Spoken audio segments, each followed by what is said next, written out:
তৃতীয় স্কন্ধ সপ্তম অধ্যায় ছবি মৈত্ৰৰ দ্বাৰা ভাগৱত লীলা বৰ্ণনা। কৃষ্ণ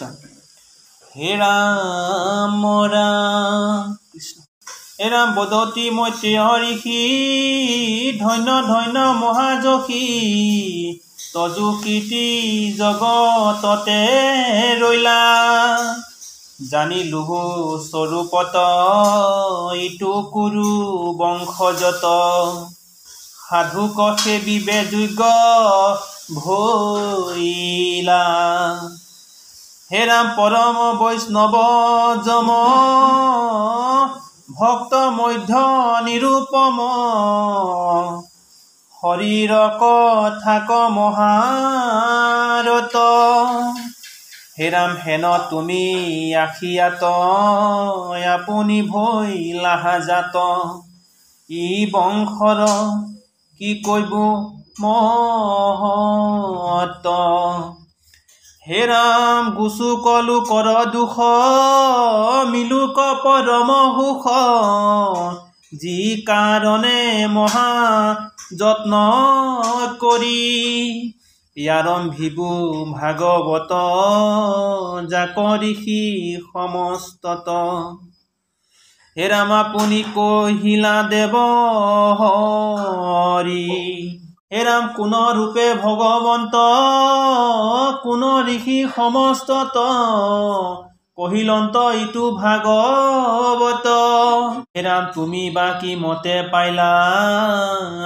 যদি হেন মনে বোলা শুনাতে বে আৰু কহো তত হে ৰাম পাতালপুৰত হৰি অনন্ত স্বৰূপ ধৰি লীলায়া সন্ত মহেশ্বৰ ধবল সুন্দৰ কায় উপমাৰ নাহি ঠাই তামসিক মূৰ্তি মাধৱৰ হে ৰাম দিব্য ৰত্ন মণিময় প্ৰকাশে কীৰ্তিশয়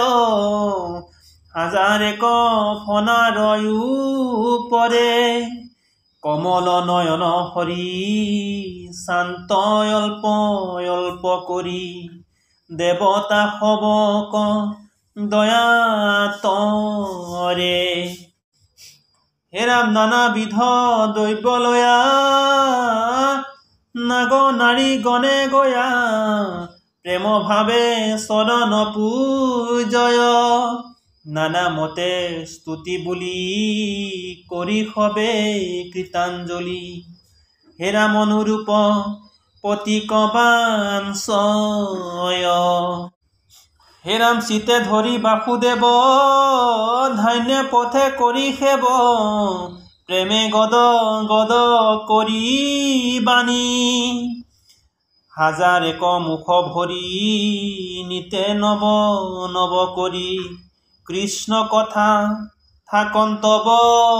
সানি হে ৰাম এহি মতে কৃপাময় অনন্তয়া চয়তয় চাৰি সিদ্ধ পৰম যতনে গংগা দ্বাৰে বুৰ যাই পাইলা পাছে হেহি ঠাই ভাগৱত শুনিবাক মনে হে ৰাম দেখি গয়া নাৰায়ণ প্ৰেম ভাৱে আলিংগন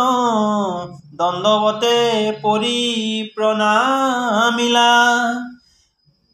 পুলকিত ভৈলকায় আনন্দৰ সীমা নাই জটা জলে চৰণতি আইলা হে ৰাম পাছে মুনি সমস্তত কৈলা মহাভাগৱত অনন্তৰ ৰূপে ভগৱন্ত হে ৰাম তেখম্বে আহিয়া এথা মহাভাগৱত কথা সাংখ্যান ঋষিত কহিলন্ত হে ৰাম সাংখ্যায়ন মহাভাগে আমাৰ গুৰুৰ আগে প্ৰচাৰিলা তুষ্ট হুয়া মনে মুত পাছে মুনিবৰ কৃপাময় পৰাশৰ কৰিলন্ত পৰম যতনে এৰা মই আজি নিষ্ট কৰি গোবিন্দক মনে স্মৰি সেহি শাস্ত্ৰ কৰিব মাত জাতো তুমি মহাসন্ত শ্ৰদ্ধাৱন্ত মাধৱৰ ভকত সাক্ষাৎ হে ৰাম সম্প্ৰদায় যেন মত কহিলুহু তাৰ তত পদ্মকল্প শুনায়াত পৰে যত সভা সদগণ কৃষ্ণ পদে দিয়া মন হৰি হৰি বোলা নিৰন্তৰে হৰি ৰাম ৰাম